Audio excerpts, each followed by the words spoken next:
You're so right, Tony. What a great day it is to be a Tar Heel. Although, I am getting a little peckish. Chat, where do you think I should go for dinner tonight? Sup, dogs? Awesome! Wait, you're telling me I can't afford sup dogs? You're telling me that $500 a month on avocado toast is an investment? I'll tell you, chat, that it feeds the soul, something that you don't have. Whoa, what? What's that bright light? What's that? Ah! Golly, my back. Hey, who are you? Oh, hey, how's it going? I'm Robert, and I make stupid videos here in the Microverse. Microverse. Well, anyway, how did I get here? Oh, I think I must have accidentally pressed the giant red button on my intergalactinator. So, cool story, little bro, but how do I get out of here? There's only one way, which is to get an A in Econ 410. Oh no, I'm never gonna taste avocado toast again. But hey, don't worry. As long as I'm here, we'll have you back at home in no time.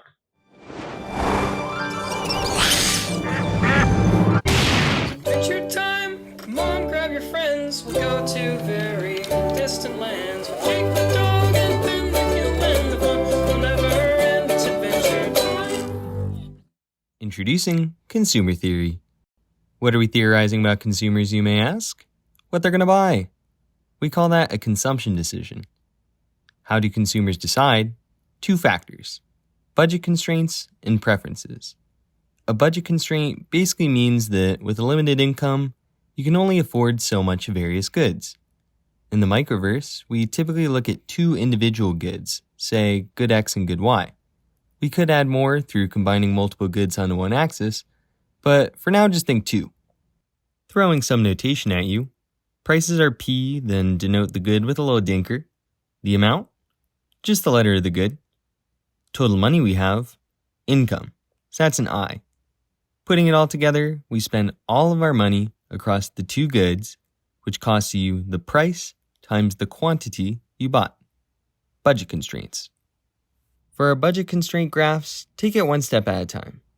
First, label the axes. Notice we label them with the letter, which refers to the quantity of the good. If we think about our intercepts, that means you're buying 0 of the other good. Therefore, to determine the quantity of the good we can afford, we're going to take our total amount of income and divide it by the price of the good. Once we have our two intercepts, take out your one card, move the pencil around, and we got a budget line. Anything on or under the budget line is affordable, whereas above the budget line is unaffordable. The budget line can only be changed by either changing the prices of the goods or your total income. The total income shifts the line outward and inward, and the prices change the slope of the line. Speaking of which, the Microverse's version of slope is known as the MRT, the marginal rate of transformation. Same rise over run deal you used to, but it will be calculated with the price of what's on the x-axis divided by the price of whatever's on the y-axis. Just like in math, a smaller MRT means the line is flatter, and larger means steeper. In English, you can translate the MRT as the amount of y a consumer must trade for each additional x, which is also the opportunity cost of buying x in terms of y. The hardest things you may encounter on your quest through budget constraints are the kinky graphs. In these instances, prices aren't necessarily constant or some whack pattern occurs. They may hit you with a buy one get one special, or after the 10th frozen dinner, the grocery cuts the price. Go into these questions with the same normal strategy as the previous graphing scenario, but just logic out when the MRTs may change, have the intercept shifted, etc. Here, we received some of good X for free. Here, we didn't spend all of our money. They look scary, but I promise if you take it slow, they're not that bad. 3:28 a.m. Okay, now we're back for preferences. The gist is that you, the consumer, gain more utils from certain goods compared to others, which leads to a hierarchical ranking of preferences. We have this weird double Pringle looking symbol to describe a strict preference, meaning you prefer one side to the other, just like in math. We also have this little tilde symbol to convey that you have no preference between the two goods. They provide the same utility. Wrapping up the basics, preferences hold three properties. Completeness, meaning some variation of preference or indifference will be picked. Transitivity, which is the thing where if A is bigger than B and B is bigger than C, then A must be bigger than C. If these two hold, then the preferences are known as rational. The final property is monotonicity, which is the idea that more is better. Good goods mean more is better, and bad goods mean less is better. Typically, monotonicity holds, but sometimes won't. Now let's take a look at the graphs. We have these things called indifference curves, which are the graphical set of bundles the consumer sees as equally valuable. Every bundle lies on an indifference curve, and some indifference curves are going to be farther from the origin. Farther from the origin is said to be a higher indifference curve, which means the bundles on that curve are preferred to any bundle on a lower indifference curve. Lastly, these curves ain't never crossing. You may be asking yourself, how do I know how much utility the bundles provide so I can determine which indifference curve they belong on? Wow, you're so cool. I wish I could come up with brilliant questions like you. Hey, get it together, man. My fault. A utility function is basically the conversion of the goods you purchase into how much utility you receive. They're pretty easy, just plop in the numbers from a bundle into the amount of the good, then you'll get the utility. Remember, utility is a relative measure and not a quantitative science. There's a fancy term, monotonic transformation, which basically says if I add, multiply, or exponentiate everything by the same amount, the preferences will still hold with respect to your previous conclusions. Throwing you some common utility functions, we got perfect substitutes, perfect complements, Cobb-Duggies, and quasi-linear. For perfect substitutes, they'll always have a fixed rate of substitution, so A and B will be some constant. Before you freak out about the min function, it's not that bad.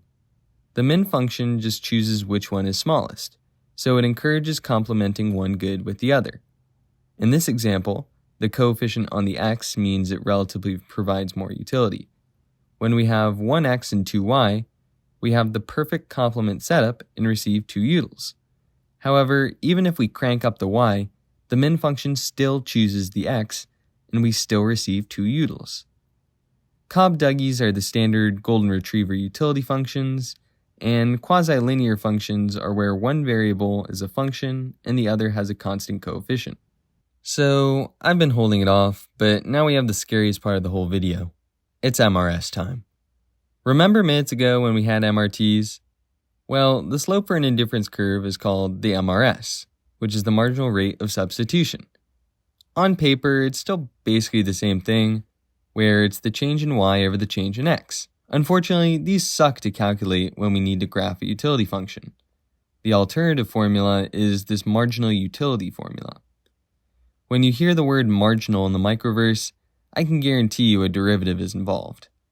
If you have no idea how to take a partial derivative, I'd advise you check out the linked video in the description. they're literally just normal derivatives from Calc 1 with a tiny smidge of spice. Assuming you're good with partial derivatives, we're now going to be taking a lot of derivatives. When you need to graph an indifference curve, you can autopilot and assume to take the marginal utility of x and marginal utility of y to determine the direction of the indifference curve. After you do that, you can also autopilot 2 more derivatives, which are dmrs dx and dmrs dy, to determine the curvature. Since I'm a chill guy, I'll even help you contextualize what these derivatives even mean, which there's also a super awesome help sheet for in the course files. For direction in these marginal utilities, the shortcut to know is that if they match, which they generally will, then the indifference curves will slope downward. But if the marginal utilities don't match, then we have an upward sloper. You kinda need a slow approach on the curvature piece, so hear me out. For concave curves, the slope will increase as x increases, which can be seen through the positive derivative, or as y decreases, which can be seen through the negative derivative. I think of negative derivatives as meaning opposite. Try not to associate them with inherently decreasing. Similarly, for convex curves, the slope will increase as x decreases, which can be seen through the negative derivative, or as y increases, which can be seen through the positive derivative. If you're ever confused, take a step back and try to trace the intuition as to how the slope changes as x or y changes. Last but not least, we got some goofy indifference curves you'll be encountering in the microverse. The special utility functions from earlier are the suspects for today. Perfect substitutes are super easy because the DMRS steps will always be 0, so we just got a straight line for the indifference curves. Perfect complements are a major L, because remember how when we cranked up one good without the other? We can infinitely expand out in the x or y direction and we'll still have the same utility and be on the same indifference curve. Approach Cobb-Duggies according to the normal 4 partials. It's just a little bonus, they're always going to be downward sloping and convex.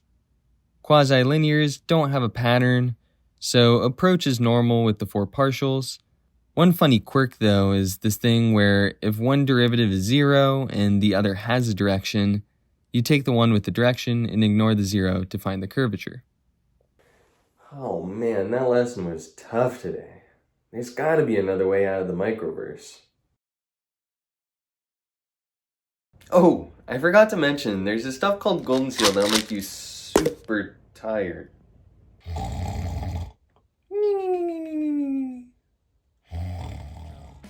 We thought this was low, well it's bad, getting worse.